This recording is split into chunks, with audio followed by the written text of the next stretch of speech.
WGPR Detroit HD2. You're watching WHPS, Highland Park, Detroit.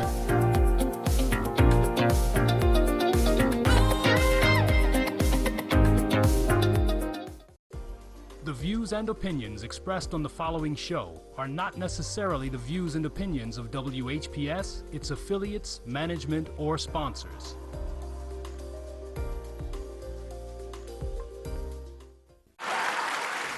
It's the These Nuts Show with your host, Butter and friends. Butter here, magician escape artist, practicing for my show tonight. Come on in, have a seat. Everybody settle. Butter, you're on in 5, 4, 3, 2. In a few seconds, you gotta be enough to get out of this one. Twist, a little turn, ta-da! It's showtime! It's your old friend Butter here. I may be a nut, but I know to wear my mask. Please welcome my first guest tonight, fitness guru, Wally Wallman. Wally Wallman here to tell you to wash your hands with soap and water for 20 seconds so you will stay healthy and strong like me. Almond Cruz here, sliding in with the news. Distance is what we must do to stay away from the chew and other germs in the air that might be trying to get on you. Social distancing is a wonderful way to see friends. As long as you're 6 feet apart, you win. Hey there, friends. I wouldn't miss this for the world. It's me, Pumpkin Spice, your healthy girl.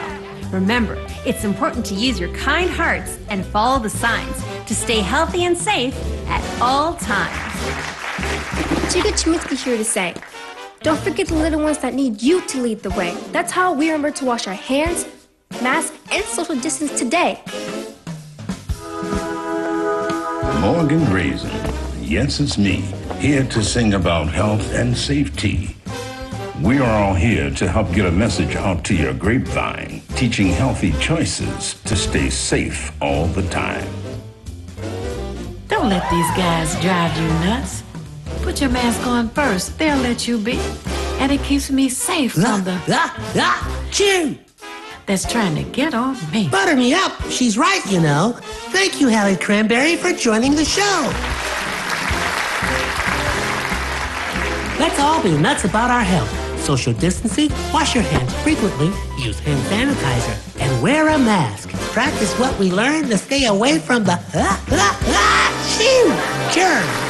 We're all in this together. Coming soon, the many adventures of these nuts in a theater near you.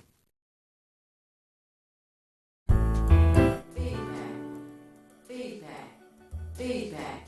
Hi, this is Theo Broughton, And I am the BD Impinga, inviting you to join us each Monday at 9 a.m. for Feedback. a positive image production by Hood Research. Encourage others to tune in each Monday on Comcast Detroit, Roku, Amazon Fire TV, watch WHPR TV Network anywhere. and take us along with you. Feedback. Here, Monday morning. Happy Monday to all of you, and thank you so much for tuning into Feedback, a positive image production by Hood Research. We invite you to follow us on Twitter. Hood Research has Twitter. Hood Research has Facebook. Hood Research has a website. Also, email and a phone number, all the good stuff to get in touch with us. We want you to know that the email is contact@hoodresearch.org. That's CONTACT, the little @ symbol, you know, the A with the circle around it. Hood, HOODRESEARCH.org. The phone number is area code 248-234-2371. Again, it's area code 248-234-2371. My name is Theo Broughton, co-founder of Hood Research, and my co-host, The BD, and we welcome you to the program. absolutely. And I want to say good morning and happy Monday to Katrina and to Daryl to Vera and to Rosa and to Carl and David, and there's just so many that we keep meeting as we go out in the community, and we're so pleased that you have tuned in and you know we're here and you join in and watch us. Who you want to say happy Monday to? We'll say happy Monday to Cheryl D. and Brother Mark Cummings, Professor Griggs, and I've got your shirt on, Brother James Ford. So Obama Day, wearing it proudly. Mm-hmm. And I want to ask all of you first, take note of the phone numbers at the bottom of your screen, mm-hmm. and write those down. Keep them in your not your playlist, but on your I guess they used to call it Rolodex. Yes, yes. And tape it to the inside of your closet door if you have to. WHPR. And also ask your friends, relatives, neighbors, acquaintances, co-workers, church members to tune in also and become a part of the conversation. Mm-hmm. Absolutely. It's a season for many. There's a season for the Jewish community. There's a season for the Christian community. There's a season here where more and more people are beginning to recognize and patronize and practice Kwanzaa principles. The Kwanzaa principles are 7. And on the last day of the Kwanzaa celebration is New Year's Day. New Year's Day. It's Amani, and it translates to faith. The last day of Kwanzaa, the 7th principle is faith. Hood Research is participating. We have been invited to participate in the Kwanzaa program. We graciously accepted. This is our 3rd year of invitation, and we will be in-house at the Charles H. Wright Museum of African American History. It's located on East Warren. Beautiful architectural building. And 7 p.m. New Year's Day. 7 p.m. on New Year's Day. For those who are interested in coming to participate and see the program, you need to make a reservation with the museum. Telephone number there is a 313 number, 494-5800, 494-5800. That's on New Year's Day, the last day of Kwanzaa, and the principle is faith. And I want to add quickly, I didn't mention earlier, and you can see me displaying again. Have your pen and paper handy. As you know, Theo just gave you the phone number to the Charles H. Wright Museum, and we're going to repeat it again within the show. But have that pen and paper handy so that way you can do that. And a belated shout out to my son, Cliff, whose birthday was yesterday. Oh, so wow. As he gets older, that makes me know I'm getting older. Oh, my goodness. Happy birthday, Cliff. That's good to know.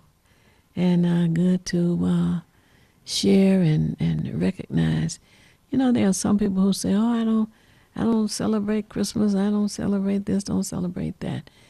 In this country, there are a list of days that we use to celebrate, and it brings families together. That's the important part. Businesses are shut down on some of those days, and we take that opportunity to come together with our families. We have somebody on the line. Yes. Oh, okay. Hello, caller. You're on the air. Would you share your name and how you're viewing us, please? Yes, happy Monday. Hi. Happy Monday, McLeod. Thanks for calling. How are you? Doing pretty good. Good. You have something to share? I was calling to find out, will there be any events coming up on New Year's Day? Yes, on New Year's Day. I'm so glad you asked that. On New Year's Day, Hood Research is going to be in the Dr. Charles H. Wright Museum of African American History. It's located at 315 East Warren Avenue. That's between Woburn and I-75. 315 East Warren Avenue. That's the address. And we are going to participate in the Kwanzaa celebration. It will begin at 7 p.m. 7 p.m. All of the 7 days programs will begin at 7 p.m. So share that so that everyone will know there's no fluctuating in the times of the days that are being celebrated. 7 p.m. The telephone number for the museum for you to RSVP is a 313 number, 494-5800, 494-5800, 494-5800. Tell them you want to RSVP because you want to be there to share. As a matter of fact, McLeod, Hood Research is going to present Barton Elementary School students and the principal to the community. Barton Elementary School, as you may or may not know, is a school that's been reopened to take the overflow of another neighborhood elementary school. And we were happy to find out about it. And we are supporting that school. As a matter of fact, we have adopted Barton Elementary School. So now on New Year's Day, which is a Saturday, by the way, New Year's Day will be on a Saturday. We're going to introduce the students and the principal of Barton Elementary School. It's doing so well. We are so proud of them and so pleased to work with the principal at Barton Elementary School. So you can write that down on your schedule so that you can join us on New Year's Day. What else is going on in your world? Just tuning in to the best in television, the best on the information TV line. Okay. Hood Research. Mm-hmm. Can you understand? This is the best The best show on TV today. Oh, well, thank you. Thank you for that compliment. Really appreciate it. Mm-hmm. Two of the best people, you and Brother Ibini. Wow. Thanks. Oh, goodness. Don't make me blush. Yeah. All right. Thank you, brother. I appreciate you calling in and supporting us, too. Thanks so much. Anything else? What's that phone number once again? For the museum? Right. The telephone number for the Dr. Charles H. Wright Museum of African American History is 313-494-5800.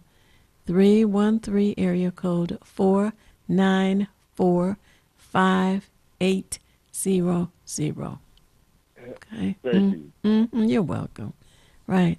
And I'm glad that you're going to join us on New Year's Day. I'm really looking forward to that. Mm-hmm. And one thing I just want to add quickly, and then I'll let you close out, Brother McLeod, that since we're talking about Kwanzaa, and this is the season when people do a lot of spending money, one of the principles of Kwanzaa, I don't recall the name, but I do know it does speak about cooperative economics. So I'm just saying spend your money with your own people. If you're going to buy gifts, buy them from African American or Black, if you prefer, business people, whether they have services, products, whatever they may have. You're going to spend your money anyway. That's a given. But spend it with people who can help make the community better. Mm-hmm. And so that's my plug for today. Cooperative economics for our people. Right. Right. Okay. Thank you. You're welcome. Thank you, brother. All right. And speaking of cooperative economics, the guest that was on last Monday was from the Detroit Renaissance Lions Club. And the Lions Club, we're not talking about the football team. The Lions Club does fundraisers every year.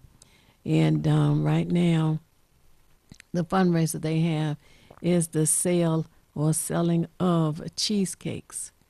And they have a variety of flavors. One being caramel, apple strudel, that's one.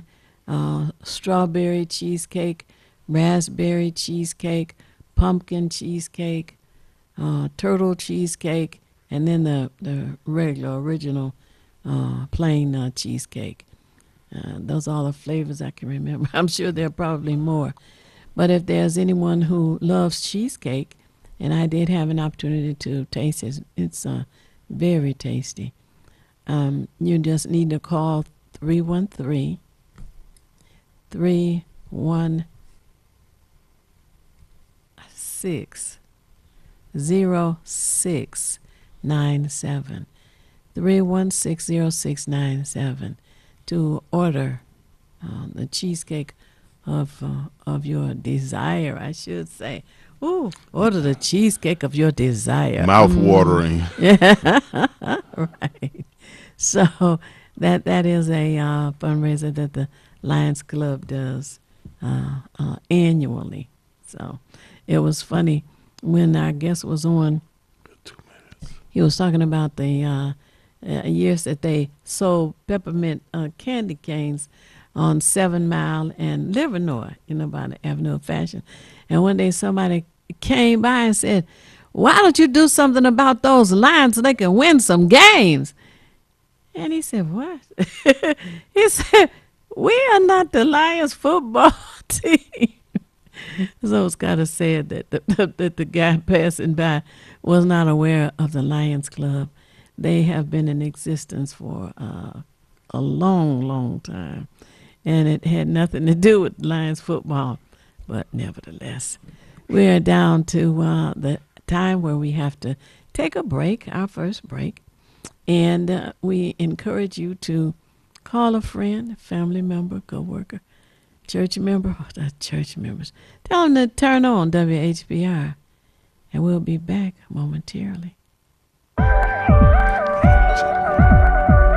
You're watching Detroit's own WHPR TV. Detroit Live. This is Theo Broden from Feedback. You can watch me 24 hours a day, 7 days a week at WHPR TV Now app. Download our free app at WHPR TV Now.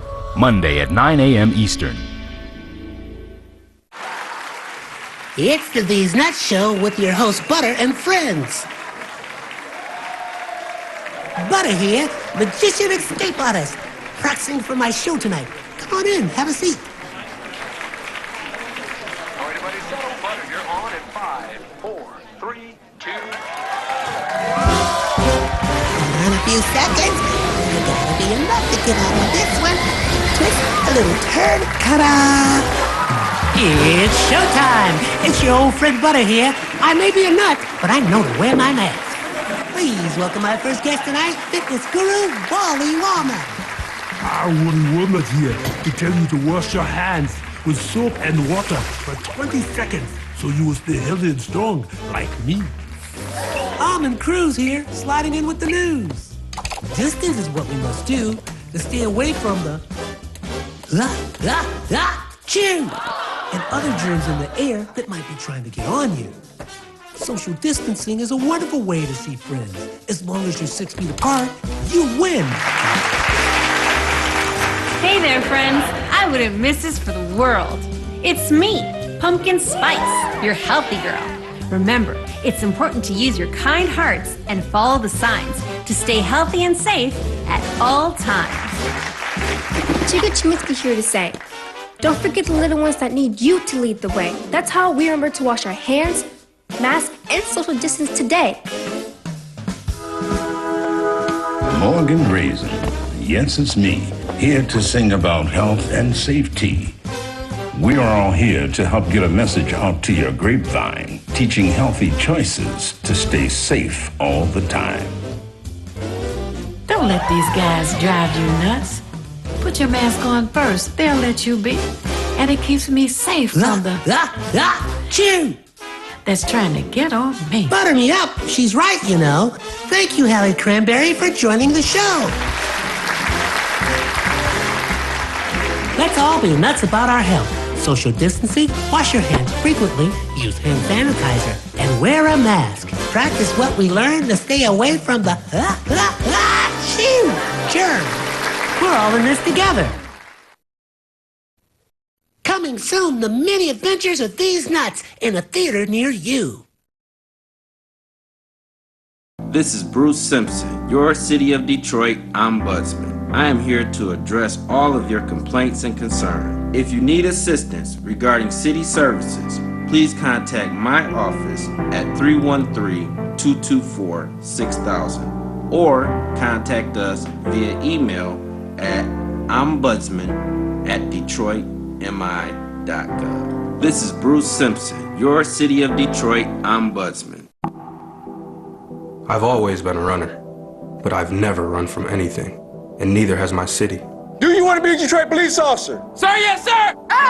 Amen! It's something special to protect the people closest to you, the ones you've known all your life, your neighbors, your friends. I was born in this city, and I'm not going anywhere. This is my home. That's why I wear the shield.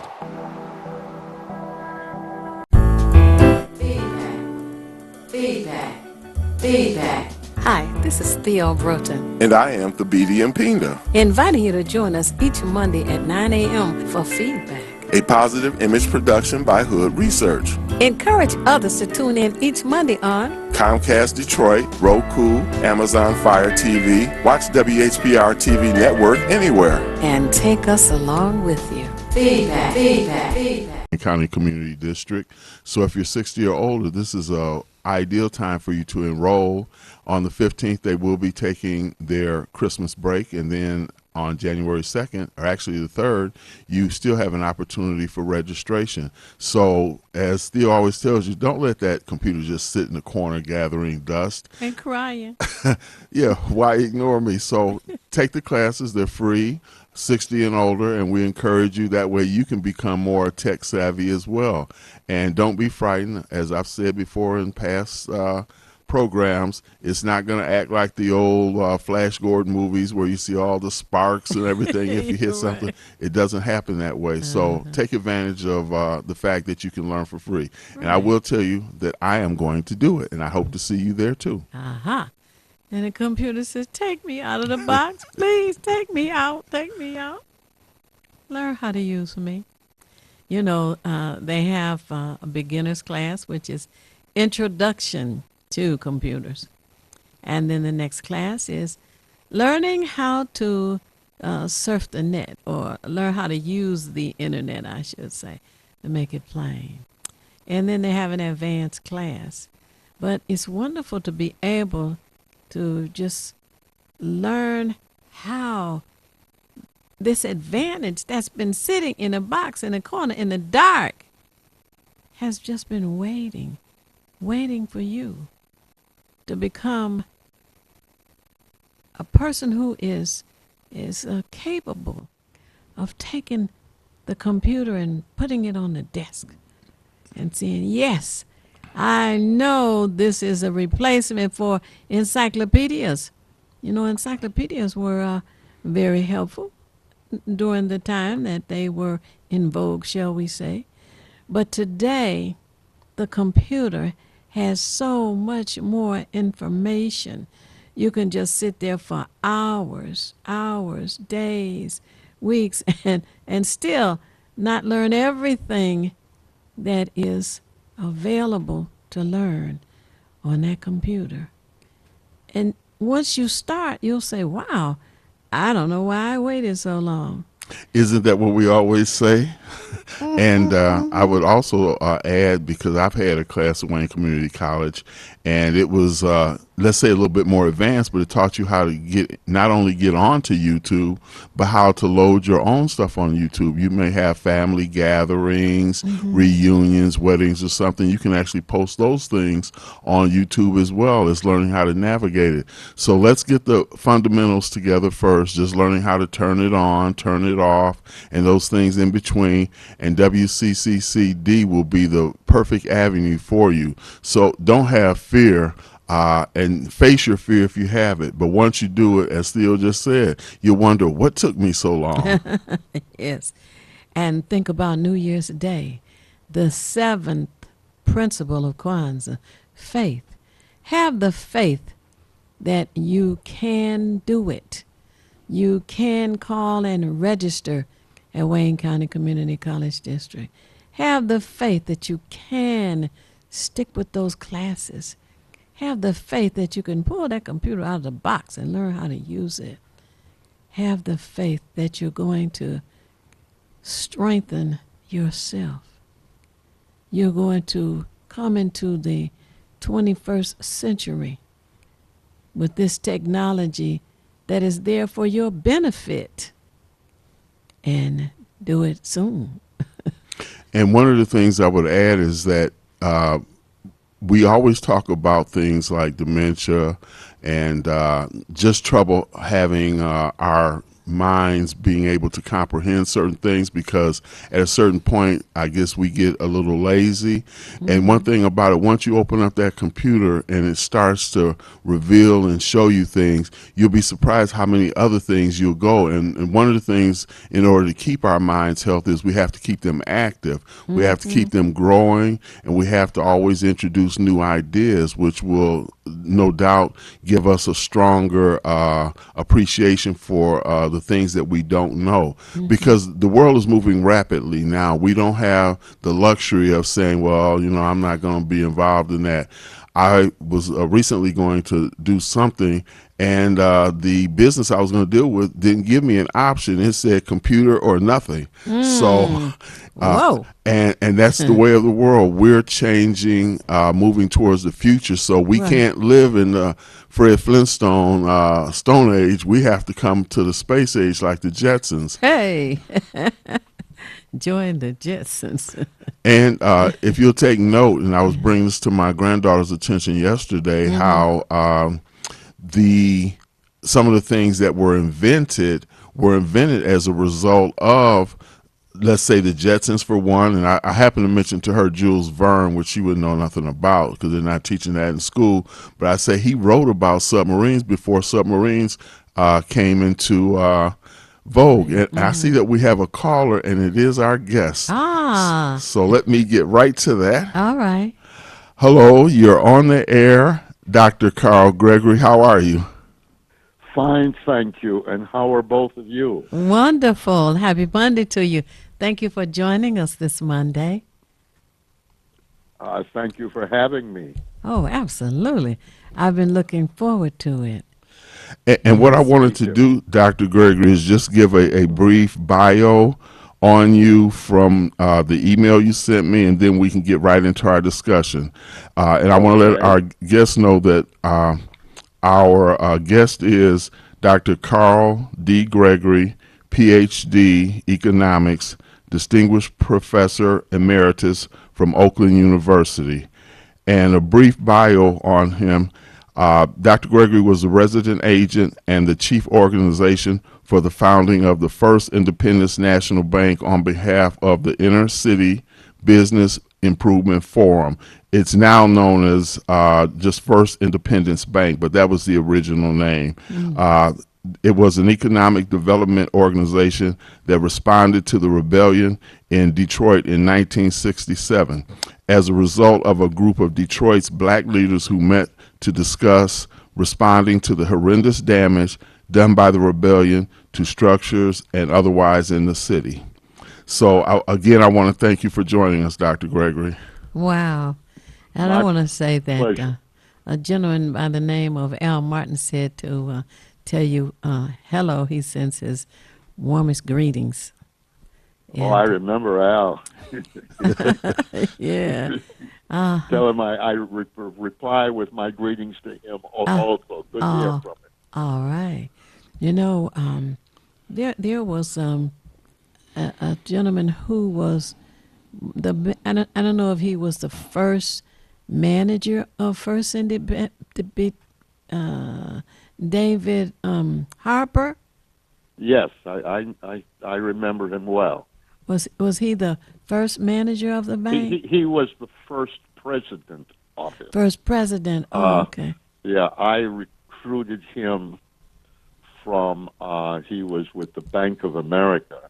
Oh. And I was trying to find someone from the Detroit area, but at that time, the white banks were not employing African Americans in loan officer positions. They were employing African Americans mostly as tellers, low wage jobs, and those that were higher up in the pay structure were doing things like human resources and so on.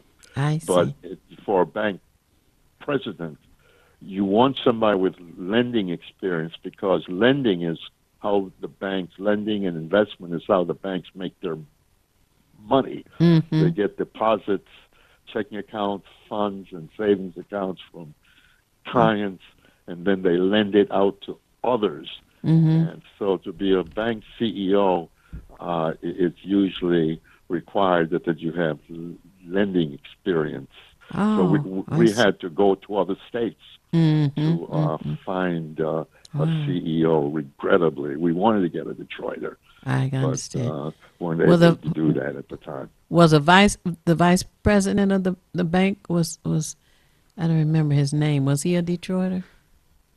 No, he also was from the Bank of California. Autry, what was his last name? I can't remember his first name. I see. Wow. And another thought that might be relevant is that we were looking at the Bank of California as a prayerfully and hopefully example or model for us, because the bank of at that time, when that bank was first organized, it was organized by a group of Italians. Italians, there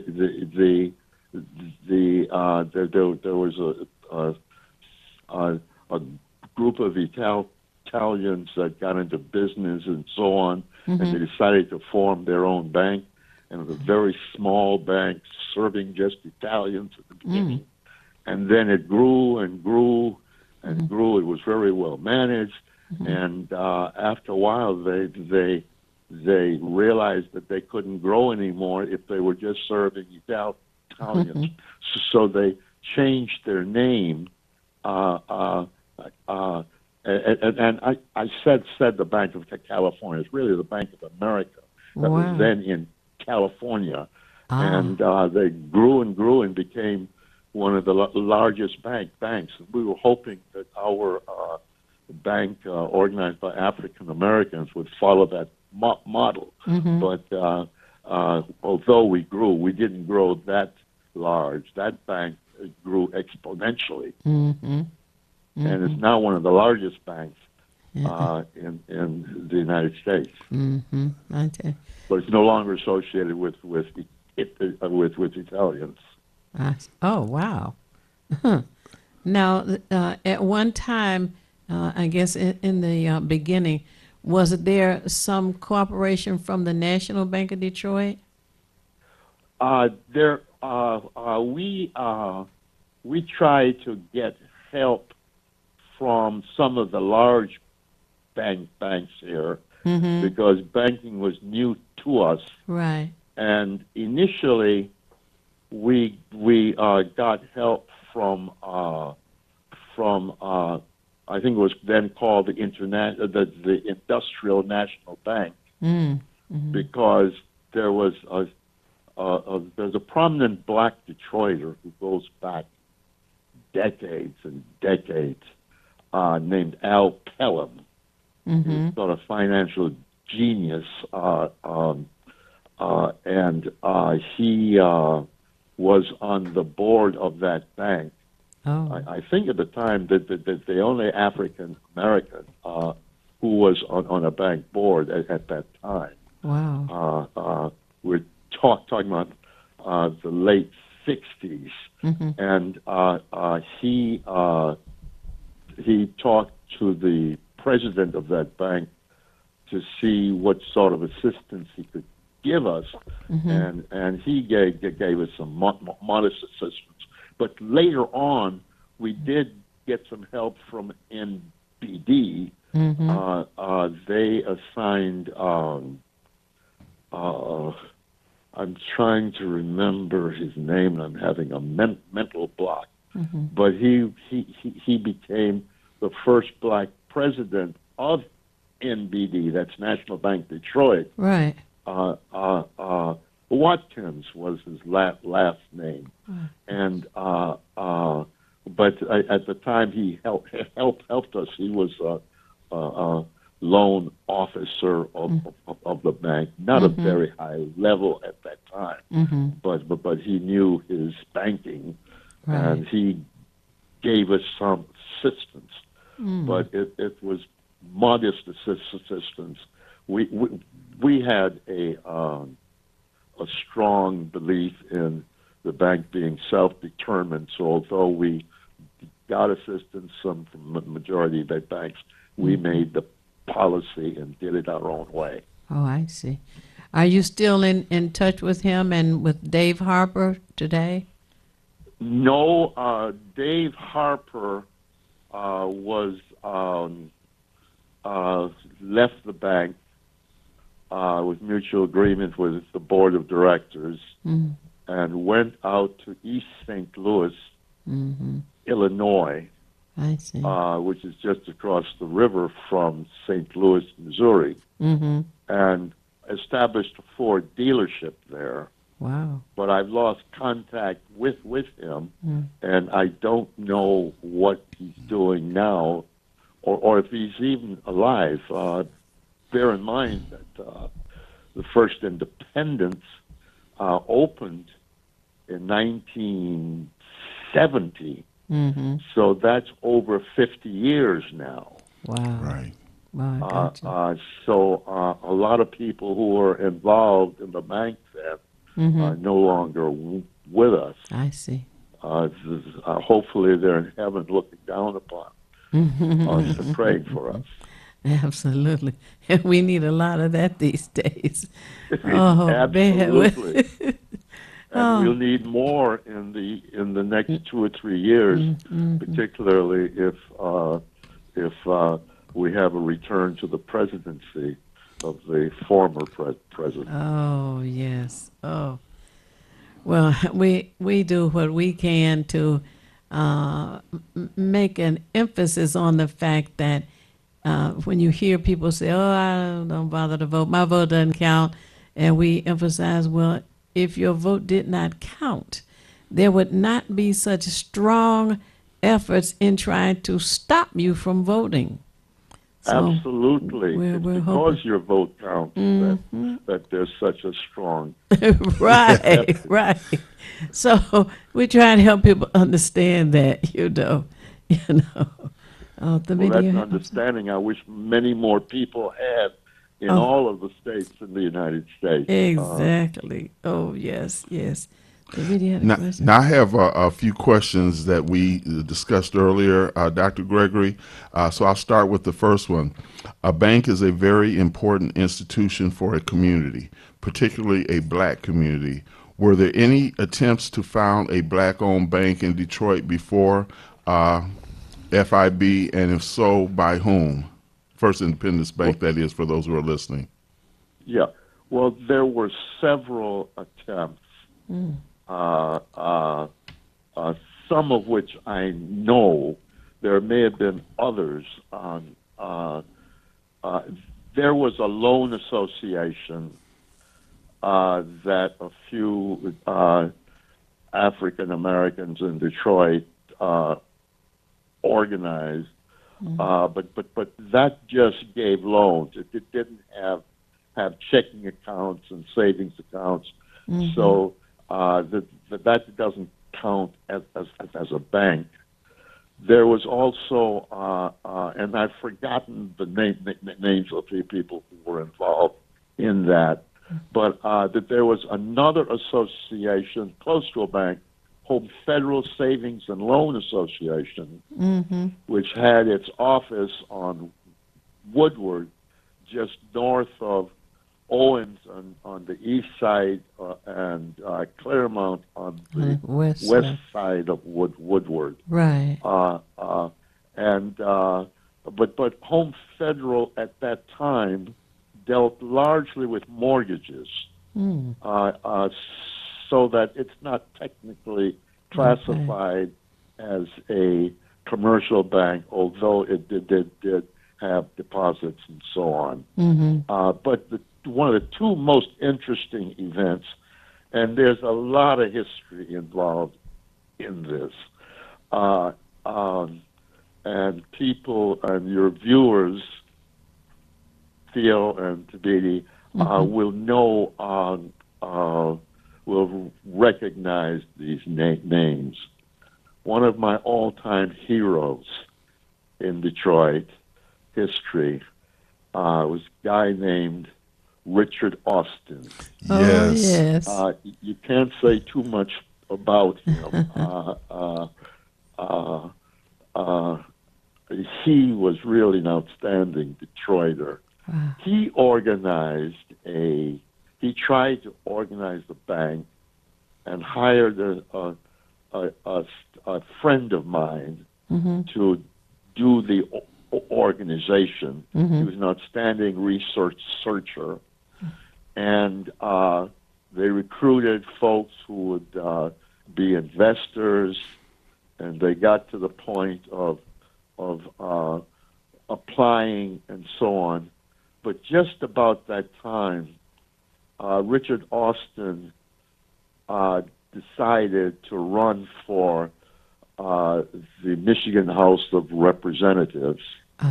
So his interest got diverted. Now, prior to that, there was another attempt, entirely separate,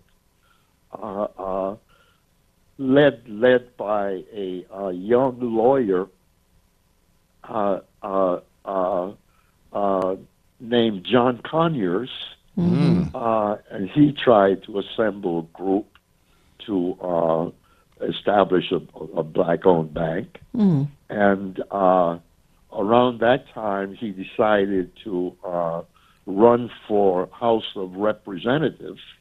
And at that time, there were very few blacks in the U.S. House of Representatives. You'll recall the names Adam Clayton Powell. Yes. And then there was a representative from Illinois named Dawson. And I can't remember his first name. And, of course, Charles Diggs, our own Charles Diggs. Yes. So there were just those three. Later on, Ron Dellums and a few others got there. But so Austin and Conyers both decided to run for the House of Representatives to be the second black member of the U.S. House of Representatives from Detroit after Charles Diggs. So Austin stopped his efforts to organize the bank so he could run. And, you know, that this is a very interesting history. Austin was very well known in Detroit because he had a CPA firm. He was one of the early black CPAs, and one of the first ones. And as you know, become a CPA, you not only have to have the accounting credentials, but you have to do an internship for several years with a CPA firm. And so that Austin, and this is one of the reasons why he's one of my black heroes from Detroit of all time, is that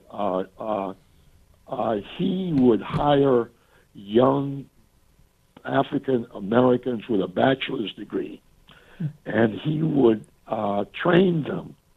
And several CPAs came out of his office. Wow. There were a slew of several, most of whom I know, and a few of them went down to Durham, North Carolina, from here, and formed all sorts of business institutions there. There's a large black insurance company there that they organized, and several other big businesses. So Richard Austin was responsible for a lot of things that I don't think that full story has been told. And he was a leader in the Detroit Booker T. Washington Business Association. Oh, yes. That Reverend William H. Peck from Bethel AME Church organized. And that Booker T. Washington Business Association was very active for decades in Detroit. And Reverend Peck's wife, Fannie B. Peck, organized a companion association called the Housewives League, the Housewives League of Detroit. And they had lots of positive activities. But getting back to the attempts, both Conyers and Austin dropped their efforts to organize a bank in order to run for U.S. House of Representatives. And an interesting side story there, Austin was viewed as a shoo-in because he was well known, he had been inactive, a lot of things. And John Conyers had recently graduated from law school, was not known. Dr. Gregory? Yes, I want to interrupt you only for a moment. We're at the top of the hour, so I want to ask you to hold on, but we have to take the station ID. Okay. And then we'll come right back to our conversation. Fine. Okay, and viewers, you stay tuned, and I would ask you also to have your friends, relatives, neighbors, etc., tune in also, because this is an essential part of Detroit history that many don't know about. So stay tuned and get your pen and paper handy also for any information you may want to record, and we will return shortly. You're watching Detroit's own WHPR TV. Detroit Live. This is Theo Broden from Feedback. You can watch me 24 hours a day, 7 days a week at WHPR TV Now app. Download our free app at WHPR TV Now. Monday at 9 a.m. Eastern. It's the These Nuts Show with your host, Butter and friends. Butter here, magician escape artist, practicing for my show tonight. Come on in, have a seat. All right, everybody, settle. Butter, you're on in 5, 4, 3, 2. In a few seconds, there gotta be enough to get out of this one. Twist a little turn, ta-da! It's showtime. It's your old friend Butter here. I may be a nut, but I know to wear my mask. Please welcome our first guest tonight, fitness guru, Wally Wallman. Wally Woodland here to tell you to wash your hands with soap and water for 20 seconds so you will stay healthy and strong like me. Almond Cruz here, sliding in with the news. Distance is what we must do to stay away from the chew and other germs in the air that might be trying to get on you. Social distancing is a wonderful way to see friends. As long as you're 6 feet apart, you win. Hey there, friends. I wouldn't miss this for the world. It's me, Pumpkin Spice, your healthy girl. Remember, it's important to use your kind hearts and follow the signs to stay healthy and safe at all times. Chica Chiminsky here to say, don't forget the little ones that need you to lead the way. That's how we remember to wash our hands, mask, and social distance today. Morgan Raisin. Yes, it's me, here to sing about health and safety. We are all here to help get a message out to your grapevine, teaching healthy choices to stay safe all the time. Don't let these guys drive you nuts. Put your mask on first. They'll let you be. And it keeps me safe from the... Chew! That's trying to get on me. Butter me up. She's right, you know. Thank you, Hallie Cranberry, for joining the show. Let's all be nuts about our health.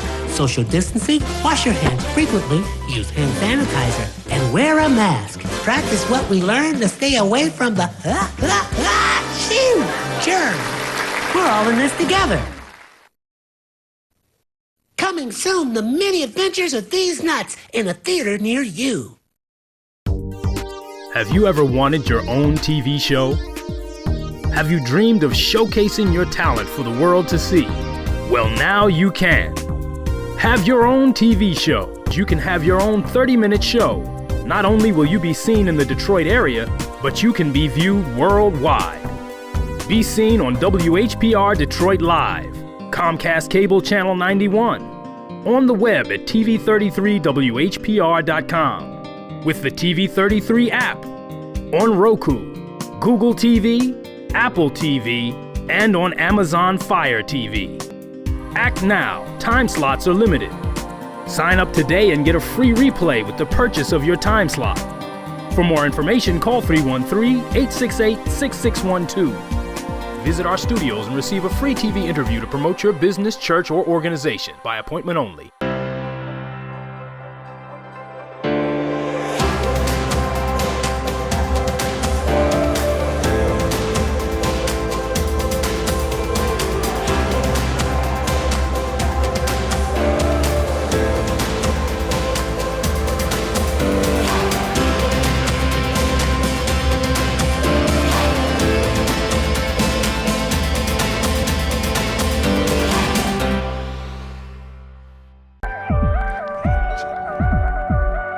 Watching Detroit's own WHPR TV, Detroit Live.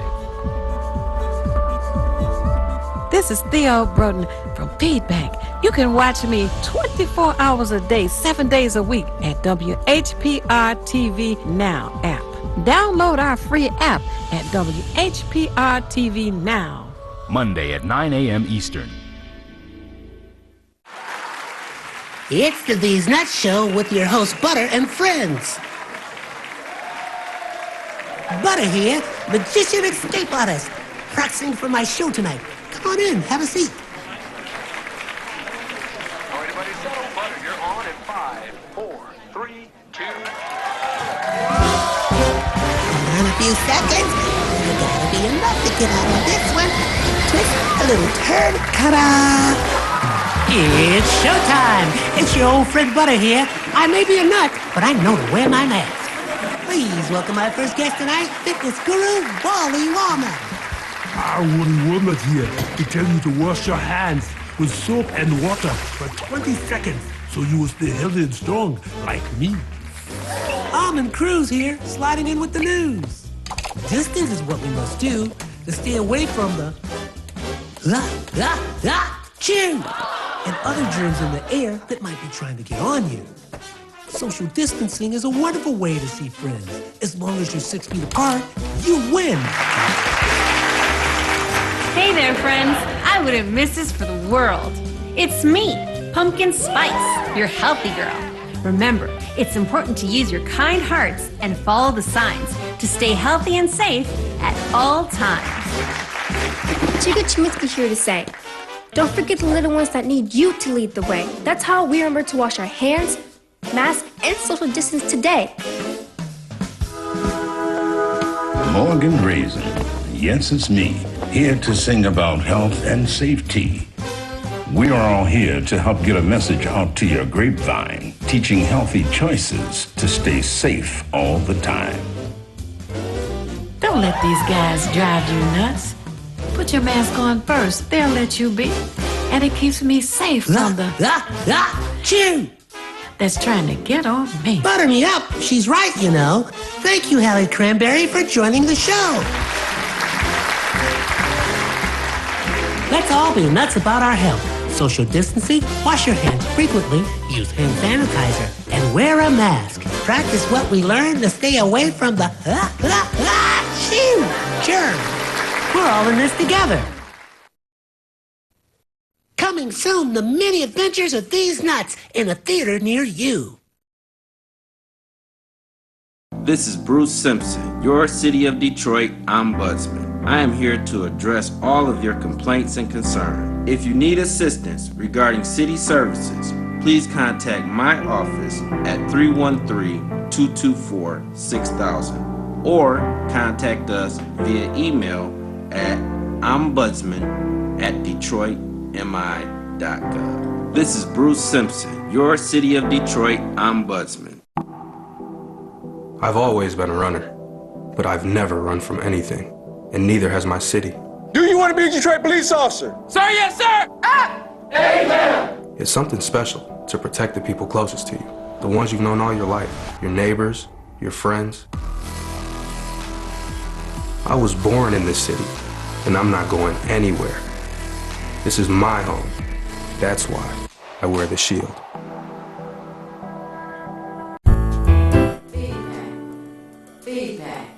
Feedback. Hi, this is Theo Broughton, And I am Thabiti Mpinga, inviting you to join us each Monday at 9 a.m. for Feedback. a positive image production by Hood Research. Encourage others to tune in each Monday on Comcast Detroit, Roku, Amazon Fire TV, watch WHPR TV Network anywhere. and take us along with you. And take us along with you.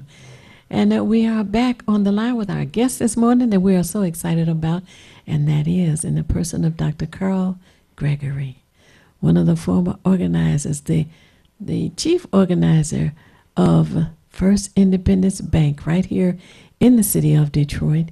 And we have heard recently by way of the syndicated news, which wants to get in our business from time to time, was something positive. That's a shock in itself. But there is a branch that's being opened in Kenosha, Wisconsin, right? First Independence Bank? Mm-hmm. I wasn't familiar with that. And First Independence Bank, this is the 7th largest black bank in the United States. Wow. How about that? That's what I understand. Yeah. We were glad to hear about that. You know, Dr. Gregory, the syndicated media now always refer to them as CBS, Fox 2, NBC, ABC, the news, and the Free Press. And I'll leave anybody out. And they spend their time bashing the black folks. Of course, we had a black candidate running for mayor in the person of Anthony Adams. They would bash the black candidate. They bash the black community, and they bash our black issues. And I just wanted the people in our community to know that that was what was happening. And often it happens. Even now we have the mass school shooting, and they tried to say it's a suburb of Detroit. They're over 40 miles away from Detroit, but yet they want to indicate that we had somehow done something wrong. And anyhow, I wanted to share with you that when Richard Austin became Secretary of State, well, prior to him becoming, he was campaigning throughout the city of Detroit. And my husband and I were out one evening, and at the Chit Chat Lounge, there's a friend of RJ's who was doing a program there. And Richard Austin came in, and he was making his rounds around the place. And he was listening to Ken Bell, who was the DJ there. And then he came around to where my husband and I were sitting. He said, well, can I sit and talk to you for a minute? We said, well, yeah, sure. He sat and talked with us and told us about his plan of becoming Secretary of State. And he was very personable and comfortable, not one of these, I'm in a hurry, hey, vote for me kind of, WGPR Detroit HD2. You're watching WHPS, Highland Park, Detroit.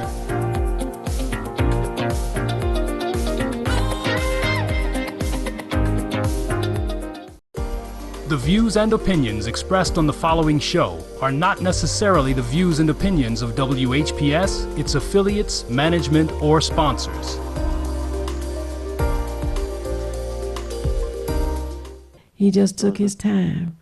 And that was his strength, very personable. He related to people, and it grew out of, he had a true concern for people. Yes. Very friendly person, high moral standards. Right. He kept his word. If he told you he was going to do something, he did it. In his CPA firm, the people who he did accounting for stayed with him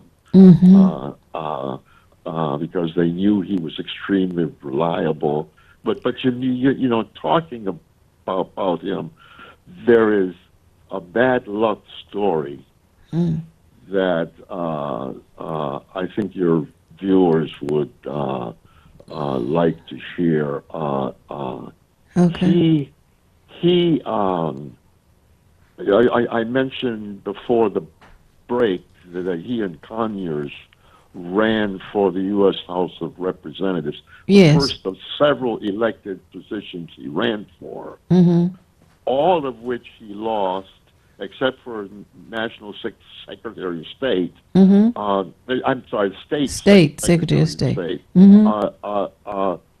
Despite being shoo-ins prior to the election, with regard to the race against John Conyers, an unknown recent law graduate from Wayne State's law school, what happened there is that John Conyers Jr. was the son of John Conyers Sr., and John Conyers Sr. was worked for the UAW and was very well known by the many African Americans in the UAW. So the John Conyers Sr. got all the workers, thousands of them, because see, the automobile industry was its heyday there. Right. And Detroit was the center of the auto industry, with several plants in Detroit as well as in the suburbs. Right. So there were a lot of black workers there. Well, they all came out and voted for John Jr. So he beat Austin. But to go on with the hard luck story, Richard Austin also ran for mayor.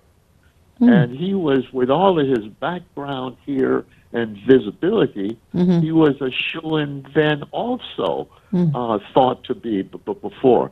But he lost that race, if I can recall correctly, by a very small number of votes.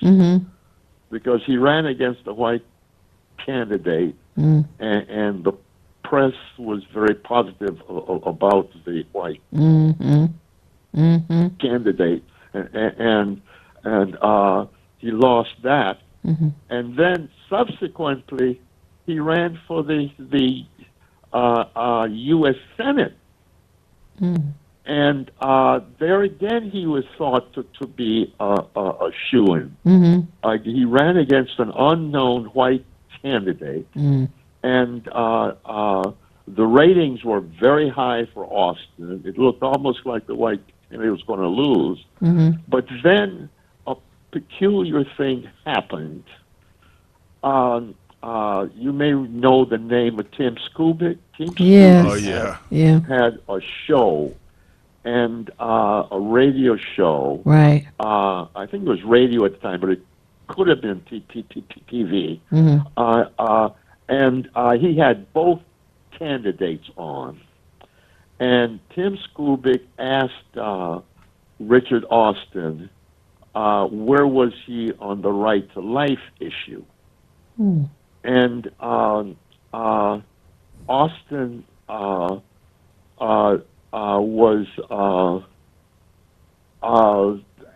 asked him, what did he mean, the right to life? I mean, if Tim Skubic had asked, what's your view with regard to abortions, Richard would have had no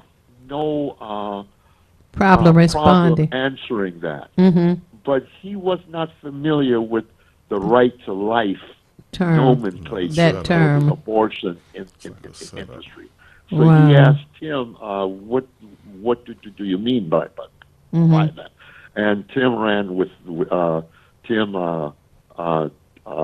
responded in a way that made it appear that Richard was somewhat shallow.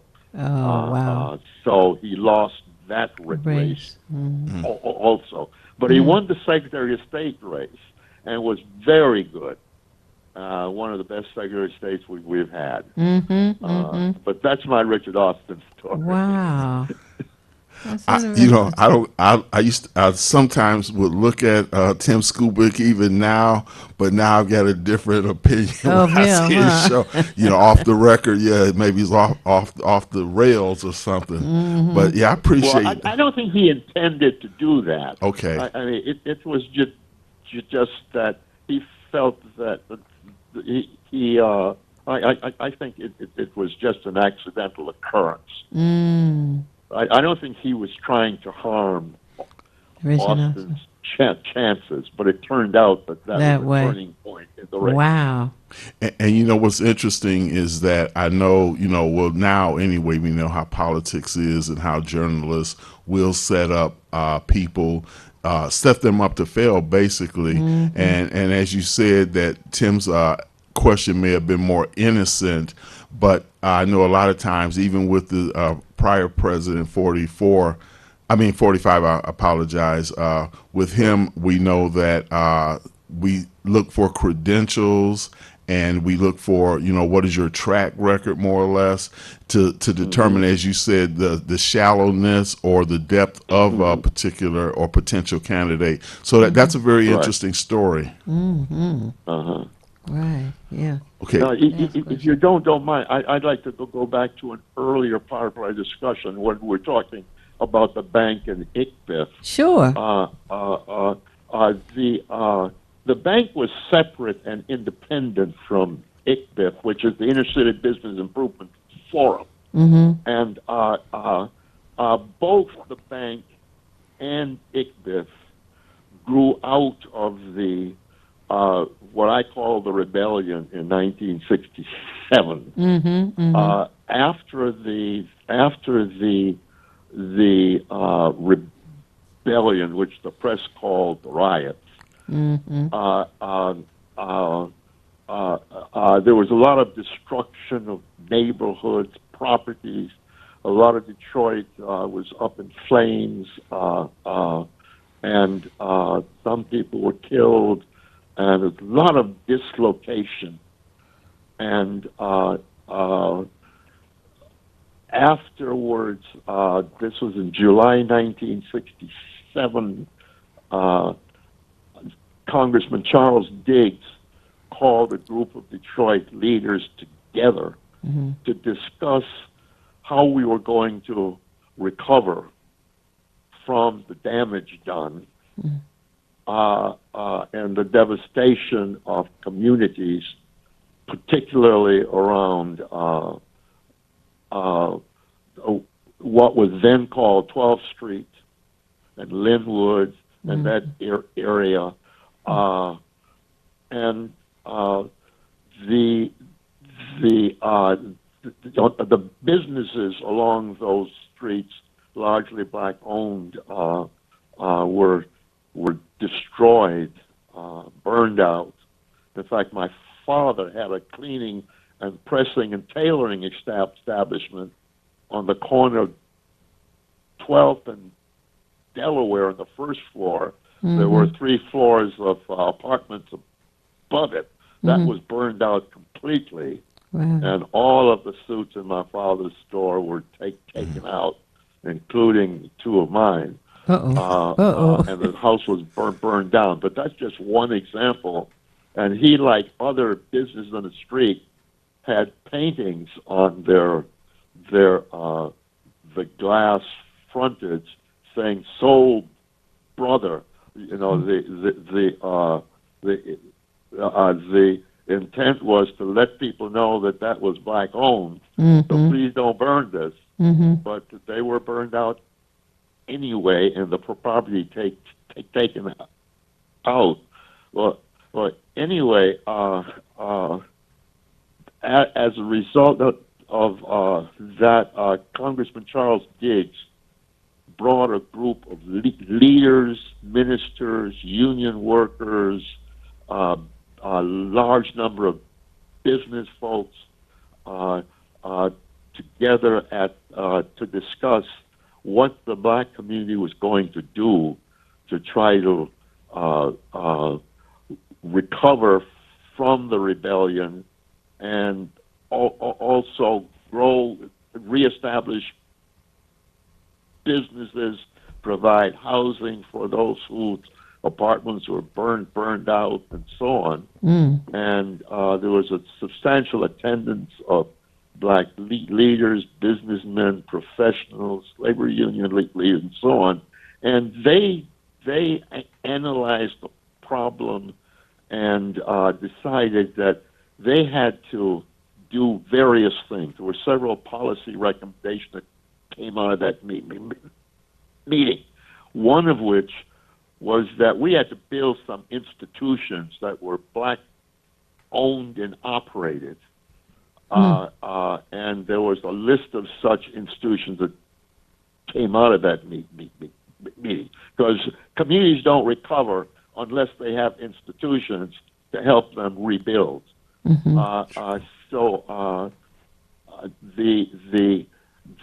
was a lot of discussion of how do we get businesses organized and get capital in them and help them grow and provide jobs for our community and so on.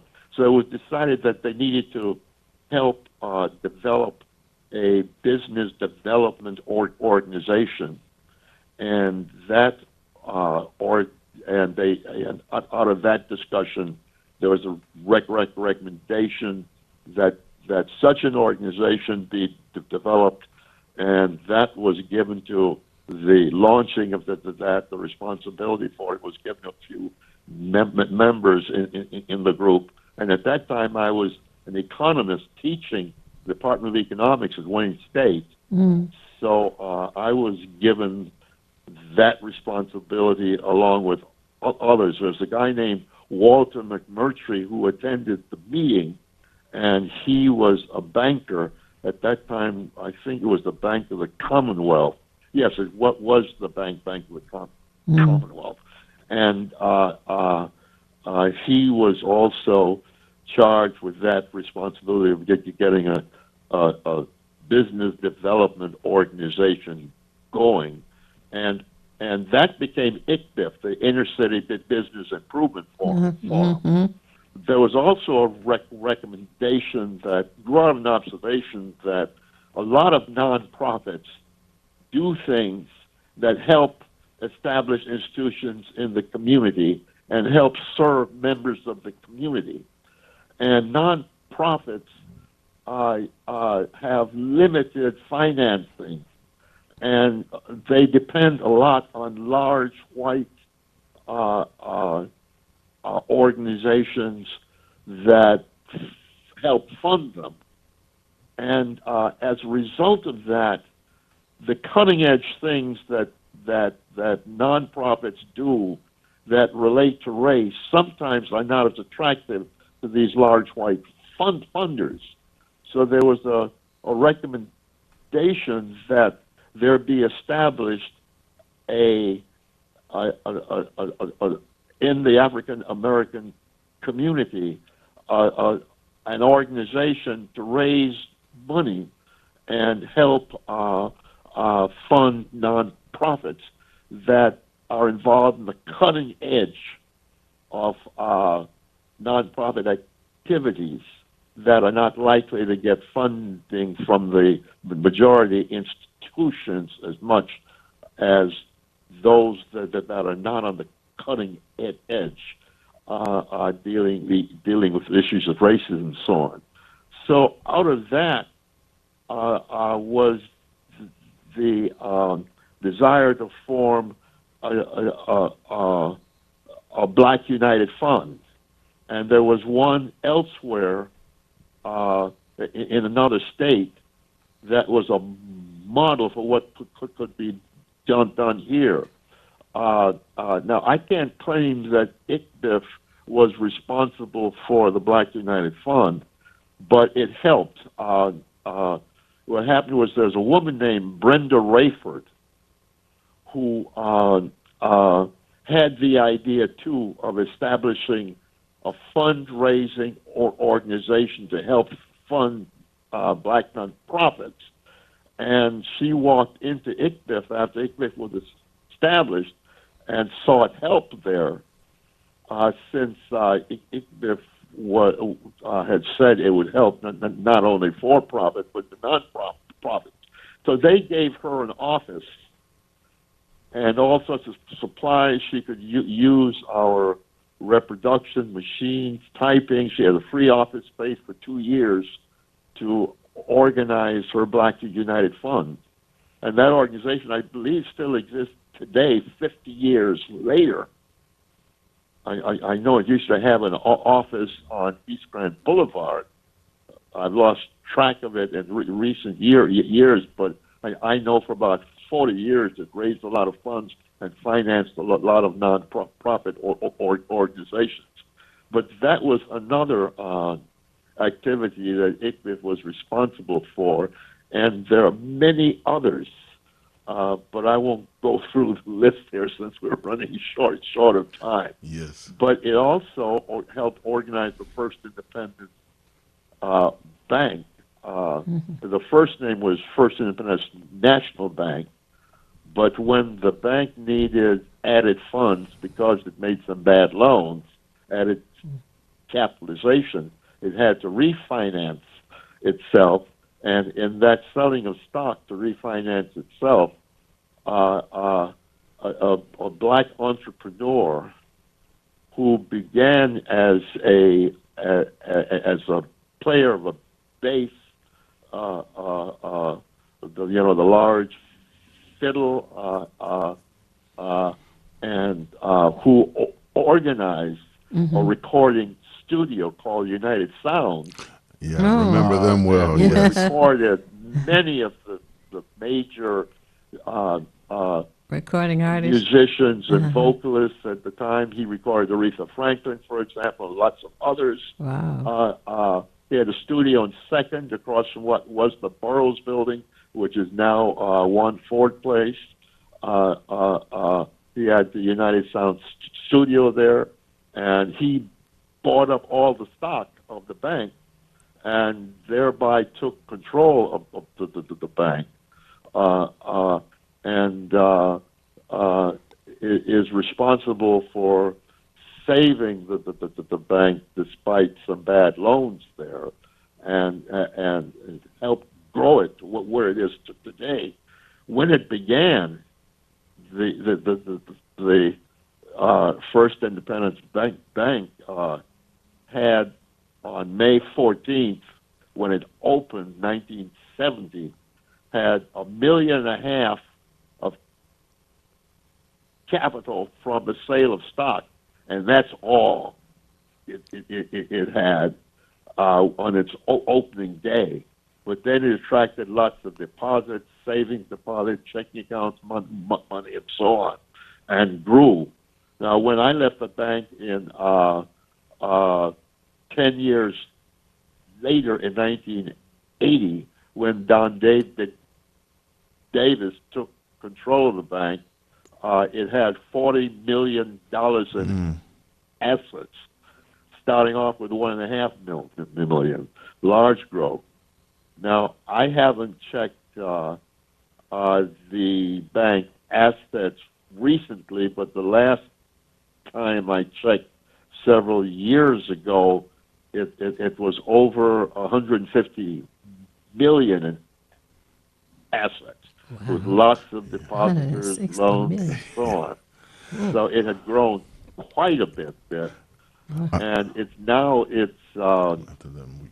when I was with the bank, it had 3 branches in 1980, and the headquarters office was on Washington, the corner of Washington Boulevard and Grand River. I think Greg, and State Street. Washington Boulevard and State Street. Which was is that the building owned by Madison and Madison? That building? Pardon me? Is that building owned by Madison? 3 blocks south of there. 3 okay. blocks south of there. Okay. It was the next block north of the book Cadillac. What was the book Cadillac Hotel? I got and you. over Capper and Capper on the second floor there. So that was its headquarters office. But when Don Davis bought out the bank, it was shifted to State and what's that street? Right across from the old City Hall, Michigan and Griswold. Okay. But now they've moved again, with the headquarters now being on the northeast corner of West Grand Boulevard and Woodward, really East Grand in Boulevard. the community. Yeah, northeast corner of East Grand Boulevard and Woodward Avenue. Right. First floor. Where the police department used to be. Right. It was. And they have moved west down to near the large freeway into the old DFT building. So there's a lot of musical chairs going on with the relocating. Yeah, but I'm glad that they're still strong and doing well, and we encourage where we can for our people to participate and join in. So there's one thing that has to be reconciled by our folks, and that is fees that are charged by the various banks. But it seems to me there's no bank that charges more than Bank of America when it comes to fees. So I think that many have to rethink that and understand the necessity for supporting our own. And I want to add, Dr. Gregory, and we're down to our last few minutes, but we're going to have a part 2 sometime in the future for sure. Yes. But we were talking about, prior to your coming on the show, about Kwanzaa, and one of the 7 principles always emphasized is the one that says cooperative economics. So I think our discussion of the First Independence Bank falls very well into that, and I was also encouraging people as well that since this is the season of, they say giving, but it's definitely a season of spending for sure, that we make sure that we recycle dollars within our own community. And I believe that First Independence Bank, and I was glad to hear the amount that you gave us, but encouraging people to also have investments and savings within First Independence Bank, because we need something that we can call our own and that we build a very strong financial base so that we don't have to look outside of our community for the things that we need. But we are down to our last minute or so, regretfully. Yes. But you will come back with us, right? I would like to. Oh, that'll be wonderful. Okay. Well, at the end of our show, I say, To those who are tuned in, it's not necessary for you to know everything. What is necessary is for you to know how to find what you need when you need it. And we at Hood Research seek out as much information as we can. And as you have enjoyed this morning, the presentation and information and all of the historic references by Dr. Carl Gregory. And we know that the more we can share with you, the more that you can learn and understand. It helps us all make better informed decisions. The number at Hood Research is area code 248-234-2371. The BD. And as I always say at the end of the show, if you want to be nothing, do nothing. But the only problem with doing nothing is you never know when you're finished. And again, we want to thank our guest, Dr. Carl Gregory, and we'll look forward to having him in future conversations. And we look forward to having you as viewers and listeners in on those conversations as well. All righty. Thank you, and tune in again next Monday, 9 a.m. right here on WHPR. Peace. Peace. Feedback. Hi, this is Theo Broughton, And I am the BD Mpinga, inviting you to join us each Monday at 9 a.m. for feedback. a positive image production by Hood Research. Encourage others to tune in each Monday on Comcast Detroit, Roku, Amazon Fire TV, watch WHPR TV Network anywhere. and take us along with you.